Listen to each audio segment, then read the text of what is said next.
வாழ்க வை வாழ்க வையகம், வாழ்க வையகம், வாழ்க வளமுடன். குரு வாழ்க, குருவே துணை.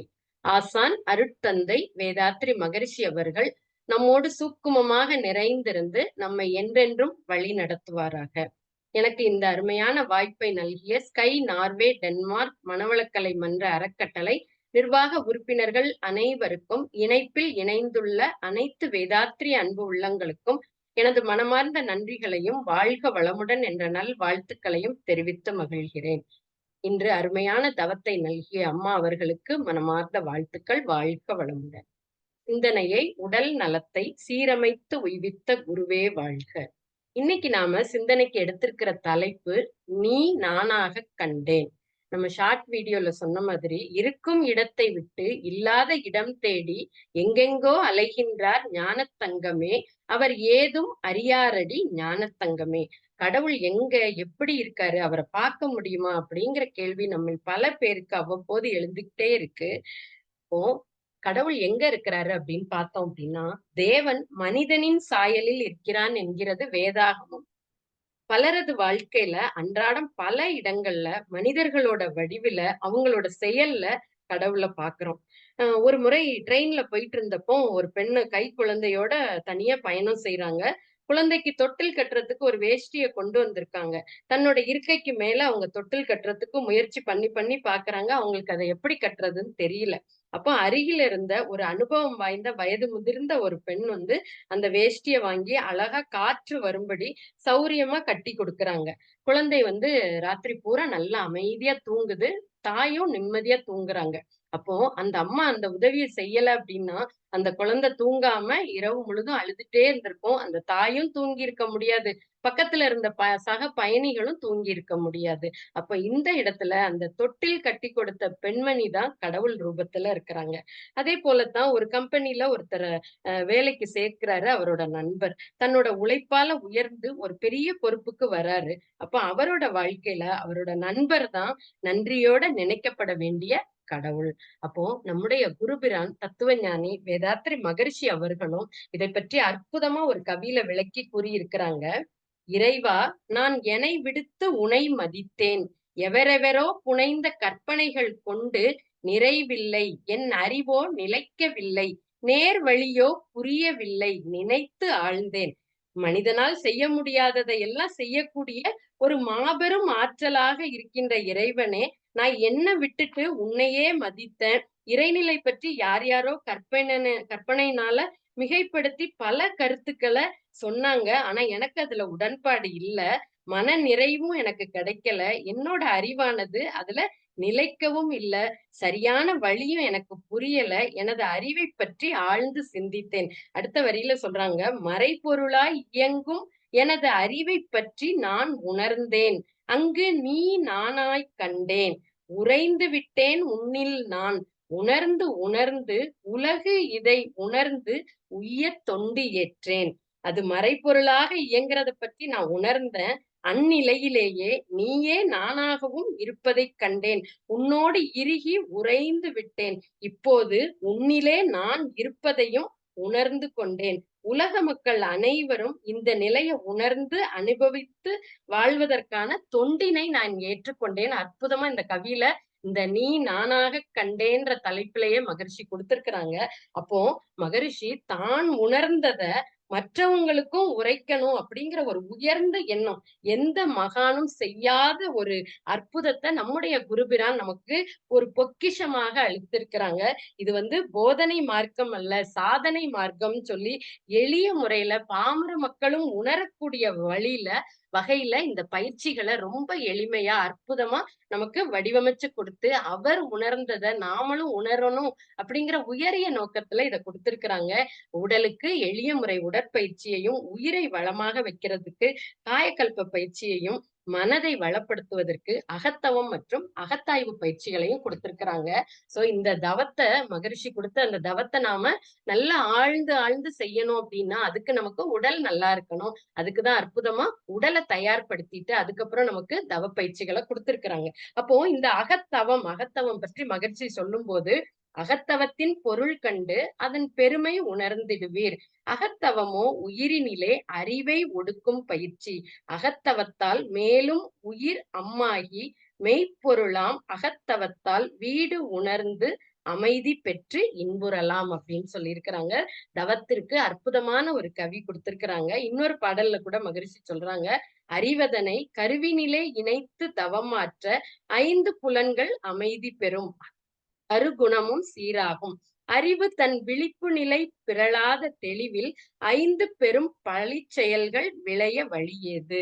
அறிவு உயிரில் ஒடுங்கி அந்த நிலையில் மேலும் ஆழ்ந்து ஒடுங்கித் துரியம் நிற்க முன்வினைகள் போகும்.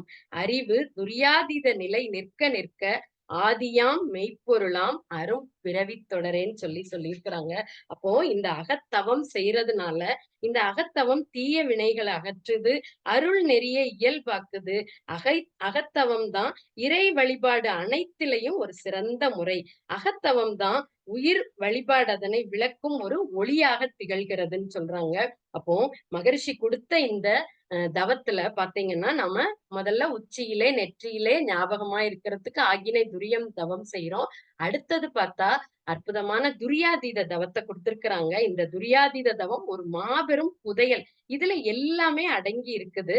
அந்த ஃப்ரீக்வன்சில நம்முடைய மனம் நின்னுச்சு அப்படின்னா, பிரபஞ்ச ரகசியங்கள் எல்லாம் அந்த ஃப்ரீக்வன்சில பிரபஞ்ச ரகசியம் எல்லாம் அறியப்படுமோ அந்த இடம்தான் சமாதி நிலைன்னு சொல்லியிருக்கிறாங்க. அப்போ இந்த துரியாதீத தவம் வீடு பேற்றை அளிக்கக்கூடியது. இதனை கூட ஒரு ஆழ்வார் தன்னுடைய பாடல்ல, நன்றாய் ஞானம் கடந்து போய் நல் இந்திரியமெல்லாம் ஈர்த்து ஒன்றாய் கிடந்த அரும் பெரும் பாழ் உலப்பில் அதனை உணர்ந்து உணர்ந்து சென்றாங்கு இன்பத் துன்பங்கள் செற்று களைந்து பசையற்றால் அன்றே அப்போதே வீடு அதுவே வீடு வீடாமே. துரியாதீதத்தோட முழுமையை நாம சித்திக்கணும் அப்படின்னா நமக்கு மன தூய்மையும் வினை தூய்மையும் இன்றியமையாதது. அப்போ துரியாதீதம் செய்யும் போது மனம் நுண்ணிய நிலையிலிருந்து பழக பழக எல்லா நிலையிலையும் இருக்க பழகிக்கிறதுனால எந்த மாதிரியான சிந்தனையை எடுத்தாலும் அதோட தொடர்பு நமக்கு கிடைச்சிரும். அப்ப தொடர்பு வரும்போது நமக்கு அந்த விவரம் மகரிஷி சொல்றாங்க பாருங்க இந்த கவியில, நீ நானாக கண்டேன். ஒவ்வொன்னா பாக்குறாங்க, தெய்வத்தை வணங்குறாங்க, எதுவும் புரியல. அப்புறம் எனக்குள்ள நான் போய் அத தெளிவு கிடைச்சது அப்படின்னு அற்புதமா சொல்லியிருக்கிறாங்க. அப்போ அதுவும் அந்த துரியாதீத பாடல்ல ஒரு வரியில சொல்லுவாங்க, உறைந்து உறைந்து இந்நிலையில் பழகிக்கொள்ள உலக இன்பங்களிலே அளவு கிட்டும். கரை நீங்கி அறிவு மெய்ப்பொருளாய் நிற்கும். கரைந்து போம் தன் முனைப்பு காணும் தெய்வம்னு மகரிஷி முத்தாய்ப்பா இந்த கவியில கொடுத்திருக்கிறாங்க. அப்போ இந்த துரியாதீத தவம் தான் ஜீவ பிரம்ம ஐக்கிய முக்தி. இதுதான் வீடு பேறு. மனிதன் எதை நினைக்கிறானோ அதுவாகவே மாறி விடுகிறான். அவனோட மனம் அந்த வடிவத்தை எடுத்துக்கொள்ளுது. இது மேல்நாட்டு தத்துவ ஞானிகளும் ஏற்றுக்கொண்ட ஒரு தத்துவம். அந்த தத்துவத்தின் அடிப்படையில தான் பிரம்மத்தை நினைக்கும் போது அந்த மனமும் பிரம்மமாகவே ஆதியாகவே மாறி அந்த இறைநிலையோட தன்மை என்ன, அன்பும் கருணையும். அப்போ அந்த நிலையில நாம இருந்து பழக பழக அந்த இறைநிலையோட தன்மையும் நம்முடைய தன்மையாக மாறிவிடும். அப்போது நீ நானாக கண்டேன் அப்படிங்கிற உண்மை நமக்கு தெளிவா விளங்க ஆரம்பிச்சிரும். அப்போ ஒரு கடவுள் மனுஷ ரூபத்துலதான் வராங்க அப்படிங்கிறதுக்கு சமீபத்துல ஒரு ஆட்டோக்கார பெண்மணியோட ஒரு வீடியோ ஒண்ணு பார்த்தேன்.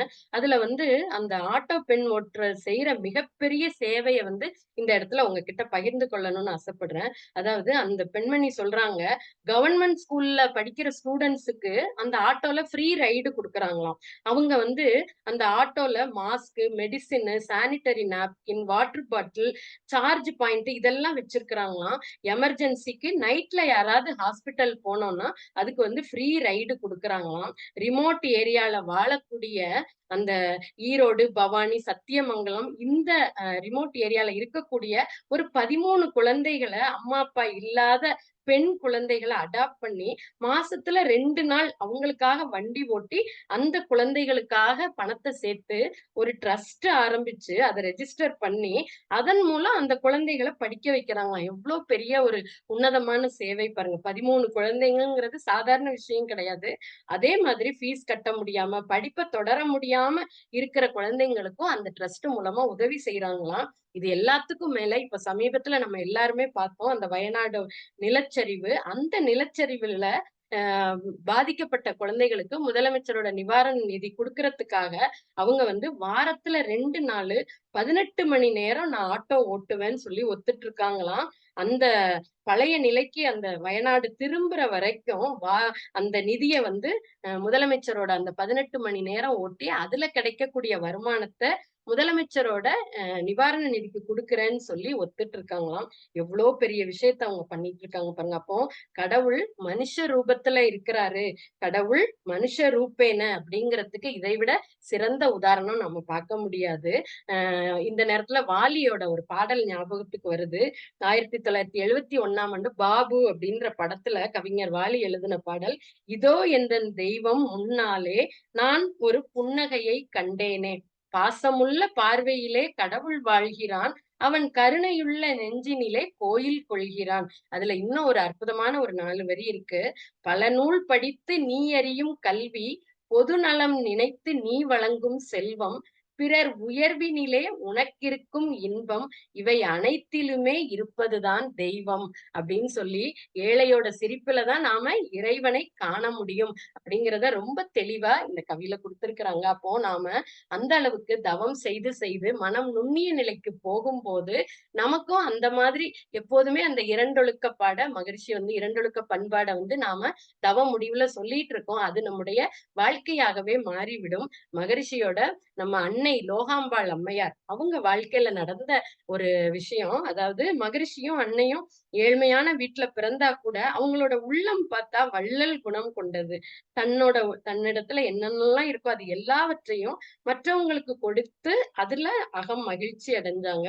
உடுக்க உடை, உண்ண உணவு, இருக்க இடம் இந்த 3ம் மனிதனுக்கு தேவையான ஒண்ணு. அப்போ அன்னை லோகாம்பாள் அம்மையார் வந்து ரொம்ப இரக்க குணம் படைச்சவங்க. தன்னால யாருக்கும் துன்பம் விளைந்திடக் கூடாது அப்படிங்கிற ஒரு பெரிய உள்ளம் கொண்டவங்க. யாராவது துன்பப்பட்டா தன்னால முடிந்த உதவிய செஞ்சு அவங்கள அந்த துன்பத்துல இருந்து விடுவிப்பாங்க. அன்னை லோகாம்பாளோட இது நெறைய விஷயம் நம்ம பார்த்திருக்கிறோம். நான் என்னோட வாழ்நாளில் யாருடைய உடலுக்கோ, மனதுக்கோ துன்பம் தரமாட்டேன். துன்பப்படுபவருக்கு என்னால் முடிந்த உதவியை செய்வேன். இது மகரிஷியோட சங்கல்பம். நமக்கு கொடுத்த தவ முடிவுல நாம செய்யக்கூடிய அந்த சங்கல்பம். இத மகரிஷி அன்னையிடமிருந்து தான் கற்றுக்கொண்டு எழுதியிருப்பாரோ அப்படின்னு என்ன தோன்றதுன்னு அன்னை லோகாம்பாள்ன்ற புத்தகத்துல எழுதியிருக்கிறாங்க. சோ மகரிஷியோட வியாபாரம் வந்து நல்லா நடைபெற்றுட்டு இருந்த ஒரு காலகட்டம். அந்த காலகட்டத்துல தெருவுல பார்த்தோம்னா தயிரு, பாலு, உப்பு அப்படின்னு பலவாறாக பொருள்லாம் வித்துட்டே போயிட்டுருப்பாங்க. அப்போ ஒரு நாள் வந்து தயிர் விக்கிற ஒரு பெண்மணி தன்னோட தலை மேல தயிர் கூடைய வச்சுட்டு, அன்னையோட வீட்டுக்கு அந்த தெருவுல வந்து தயிரு, தயிரு அப்படின்ட்டு கூவிட்டே நடந்து போய்க்கிட்டு இருக்காங்க. உச்சி வெயில்ல தன்னோட சொரு உச்சி வெயில் வேள ரொம்ப வெயில் அதிகமா இருக்கு. அப்போ அந்த பெண்மணி வந்து தன்னோட வேர்வைய சேலையில துடைச்சுட்டு தயிர் வித்தா போதும் அப்படிங்கிற எண்ணத்தோடு ரொம்ப ஒரு கஷ்டத்தோடு எல்லா துன்பத்தையும் சகிச்சுக்கிட்டு நடந்து தயிர் தயிர்ன்னு கூவி வித்துட்டே இருக்காங்க. அவங்க கால்ல பார்த்தா செருப்பு இல்ல. எவ்வளவு கடினமான சூழல். அந்த தயிர் விக்கும் பெண்மணிக்கு அந்த சூழ்நிலை எவ்வளவு ஒரு கடினமா இருக்கு. அப்போ அந்த பெண்மணியோட தோற்றமும், அவங்களும், அவங்களோட குடும்பமும் எந்த அளவுக்கு ஏழ்மையில இருக்கு அப்படிங்கிறத அவங்களோட கிழிந்த சேலையே எடுத்துரைச்சது. அப்போ அந்த கிழிந்த ரவிக்கை, அந்த தயிர விற்றால் தான் அன்னைக்கு இரவு வீட்ல அடுப்பு எரியும். அப்படிப்பட்ட ஒரு நிலை. அவ்வளவு ஏழ்மை. அன்னையோட கண்கள் வந்து அந்த பெண்ண ரோட்ல போயிட்டுருக்காங்க. அன்னை வந்து பாக்குறாங்க. இதெல்லாம் பாக்குறாங்க. அவங்க கிழிந்த சேலையோட, கிழிந்த ரவிக்கையோட, கால்ல செருப்பு இல்லாம, தயிரு தயிருன்னு கூவி அந்த சுட்டெரிக்கிற வெயில்ல நடந்து போயிட்டு இருக்கிறத அன்னை லோகாம்பாள் அம்மையார் பாக்குறாங்க. பாத்துட்டு அந்த பெண்மணிக்கு அன்னைய பார்த்த உடனே கொஞ்சம் மகிழ்ச்சி. சரி இந்த அம்மா நம்மள கூப்பிட்டு நம்மகிட்ட தயிர் வாங்கப்பா ஒரு வீட்ல நமக்கு தயிர் இன்னைக்கு குடுத்துறலாம் அப்படிங்கிற ஒரு புன்னகை அவங்க அ உ வாய உதட்டுல இருந்து எழுது. அப்போ அந்த பெண்மணிய அன்னை வந்து கூப்பிடுறாங்க. அன்போடு கூப்பிட்டு அந்த திண்ணை அப்போலாம் வீட்ல திண்ணை இருக்கும்ல, அந்த திண்ணையில உட்கார வச்சு, "கொஞ்ச நேரம் உட்காருங்கம்மா" அப்படின்னு சொல்றாங்க. அந்த பெண்மணியும் அந்த சுட்டெரிக்கும் வெயில்ல வந்த களைப்புல கொஞ்சம் இளைப்பாறலாம் அப்படின்னு அதுல உட்கார்றாங்க. அப்போ அன்னை வந்து முதல்ல என்ன பண்றாங்க, அவங்களுக்கு தண்ணி குடுத்துட்டு, அவங்களோட தாகத்த முதல்ல தீர்க்குறாங்க. அடுத்து அந்த பெண்மணியோட கிழிந்த ஆடைய வந்து அவங்க தூரத்துல வரும்போதே பார்த்துட்டாங்க. அப்போ "கொஞ்ச நேரம் இங்க உட்காருங்கம்மா" அப்படின்னு சொல்லிட்டு வீட்டுக்குள்ள போறாங்க. போயிட்டு உள்ள இருந்து "ஏம்மா இங்க உள்ள வாங்க" அப்படின்றாங்க. அப்போ அந்த பெண்மணியும் திகைப்போட "என்னடா இது நம்மள வீட்டுக்குள்ளலாம் கூப்பிடுறாங்க" அப்படின்னு தயக்கத்தோட உள்ள போறாங்க. அப்போ அன்னை வந்து லோகாம்பாள் அன்னையார் வந்து தன்னோட வீட்ல இருந்த ஒரு நல்ல புடவைய எடுத்து அந்த பெண்மணிட்ட குடுத்து, "இந்த புடவைய நீங்க வந்து இங்கேயே கட்டிக்கோங்க." அந்த பெண்மணிக்கு என்ன சொல்றதுன்னே தெரியல. அ அழ அ அ அழ்றதுக்கு அப்படியே கண்ல கண்ணீர் வருது.